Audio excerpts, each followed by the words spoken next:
Hey everyone, welcome back to RetroBreak. In today's video, I'm going to be showing you 6 of my favourite books about the original Game Boy. So we're going to begin first with this one here, which is called The Virtual and Game Boy Anthology by Geeks-Line.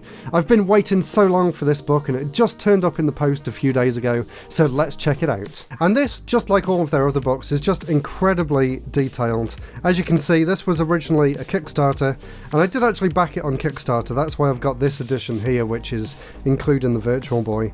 And the amount of detail that it goes into the history of the system is just incredible. There's even bits of information in here that I didn't know about, so I was very excited to read that yesterday. I don't want to spoil everything in the book, because of course I recommend you go and get it for yourselves. But there was one thing in particular that really caught my eye, and it was actually this here, around the name of the original Game Boy. So I didn't actually know, but the name Game Boy in Germany had to be bought by a company because they ended in the prefix boy with a load of their different systems, including this one here called the City Boy, which looks like it was a radio. But what's really interesting is that City Boy was actually one of the names that Nintendo might have used for the DS, so they may have got the inspiration from that name from this company here.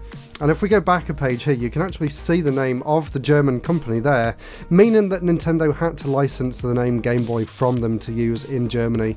And that is just one of many really interesting facts that are shown off in this book. But as well as that, it also goes into loads of technical detail about how the system works. And then we also have the game library as well, which is a complete library, including a mini review and pros and cons of every single game that's ever been released for the system across every single region. It really is an incredible book, and once again, Geeks-Line have just blown past the competition to make by far the most in-depth and intricate book about the Game Boy that you can possibly buy today. And if you do want to get yourselves a copy, I'll put a link down in the description and you can go and check it out there. But really highly recommend all of the Geeks-Line Anthology series, and I did do a video about them a while ago, so if you are interested in what you're seeing here, then definitely go and check that out.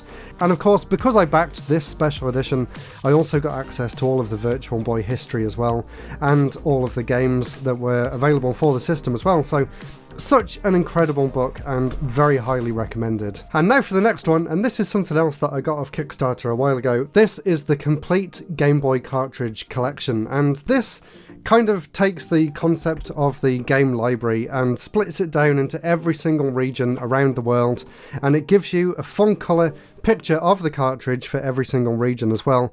But the thing I really enjoyed was that for each region, it actually has a bit of a description there about what it actually means. So what the titles of the games mean in that region, how many exclusive games they had for the system, how many cartridges, how many different variations. So that was always really interesting to read, and I'm not sure whether you know or not, but I'm actually trying to get a complete set of UK Game Boy games.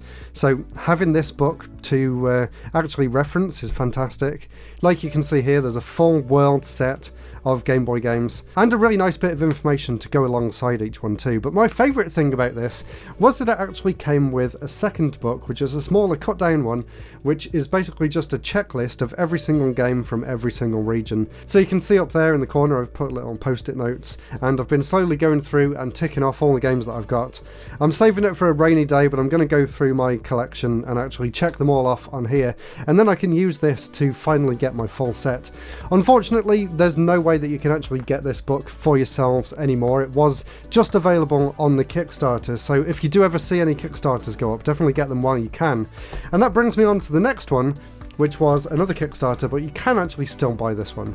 And that was this book here called The GameBook, and I have mentioned this one in the past, and that is because I was actually a writer in this book as well, so that was very exciting. And I'm very proud to announce that I'll actually be writing for the second book as well, which is actually up on Kickstarter right now, and there's only about 3 or 4 days left at the time of this video going live on Monday, so go ahead and check out the link in the description if you want to back the follow-up to this book, which is all about the Game Boy Color. And as for what this book is about, kind of like the Geeks-Line one, it begins with a little bit of a history around the console and some of how the system works and things like that. And then what's really interesting about this one, and look at that, I turned onto my page, it actually has a load of different guest writers that actually joined in with this celebration of the console. So if we skip forward a bit here, you can actually see people's own memories about all of the different games, and it was really interesting to read through these and see what people remembered about the games and why they meant so much to them at the time as well. And Paul Murphy is just a fantastic guy, and he's making some really interesting Nintendo related print projects as well, so definitely go and support him with the follow-up to this book, the GameBook Colour.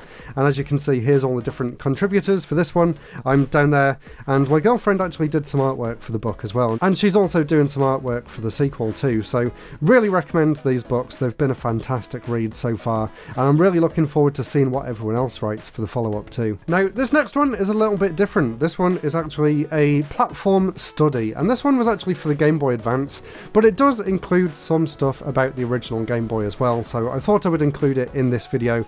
And this is very different in the fact that this actually takes a much more analytical look about how the Game Boy and the Game Boy Advance actually affected society, and sort of how Nintendo blurred the line with society and culture and things like that. So it is a really interesting read. It's also very different as well, and it goes through the history of the systems as well, and it actually goes into a lot of detail, and it has some really nice references as well if you want to find more books on the topics to dive into even more detail. But the thing that I thought was so interesting in this was the author's point of view as to how these games and consoles have affected society and how they're sort of seen in society as well. There's a lot of really interesting things in this book. I don't really want to go into too much detail here, but definitely check it out for yourselves. This is one that you can buy online, and this is one that's just published normally, so definitely recommend checking it out if you want a very different take on the handheld history. So speaking of handheld history, this next one here comes from my friends at RetroDodo and Lost in Cult. This one is Handheld History Volume 1, a celebration of portable gaming. And that is exactly what this is. It's kind of light on the historical elements, and it definitely features much more heavily kind of people's opinions of the games around the time. And kind of like the game book that came before it, this one has a range of different writers, and they're kind of talking about their own thoughts and feelings about the systems. So for example, there's a section here about growing up with Nintendo, and there was a really nice bit about playing the original Game Boy in the car, using the streetlights as they're driving past. So it's a really great book. There's a whole load of detail about all of the different handheld systems, not just the Game Boy. Like for example here, there's a bit about the PlayStation Vita and some people's thoughts and opinions on the games. There's a little bit there about the Pocket Station. There's a bit about the Game Gear. So it really is a very wide overview of handheld gaming in general, and it was a great read, and I definitely recommend that you pick it up. And this one actually started out as a Kickstarter, or started out as a crowdfunding campaign, but you can actually pick this up now in bookshops. So I actually found my copy here in Waterstones a few weeks ago, and I was very excited to find it. So of course I had to get it and support my friends over at RetroDodo and Lost in Cult, and I definitely recommend you do the same, and they are working on a follow-up too, so look forward to that one soon. And finally, to end this video, this is a book from Bitmap Books, and this one is quite different. This one isn't really a historical book. This one is actually a box art collection, and I really enjoyed looking through all of the pages here and just checking out the incredible artwork on some of these games. It has a nice range of Japanese games and some UK ones as well, and some from America, and it gives you a little bit of a description about what the game's about, as well as some screenshots at the bottom. This really is like the perfect coffee table companion book. There isn't really too much in the way of in-depth detail, but what is here is just great to flick through and have a look at some of the different artwork, have a look at a little bit of a description, and it kind of gives you a good idea for some games to go ahead and check out for yourself. I definitely added a few games to my eBay wish list after I finished reading through this book, so I really love everything that Bitmap Books does, and this one on the original Game Boy was just fantastic. So there we go, that was 6 books that I recommend about the Game Boy. Like I said, the Game Book Volume 2 is coming out soon, so definitely check the link in the description to join the Kickstarter while you still have the chance. And like I said, I will be writing a bit in there as well, so I'm very much looking forward to everyone getting their hands on that book. If you want to hear more about some of my favourite gaming books, then click up here and watch that video next. Thank you all so much for watching. I'll see you all again very soon. Goodbye.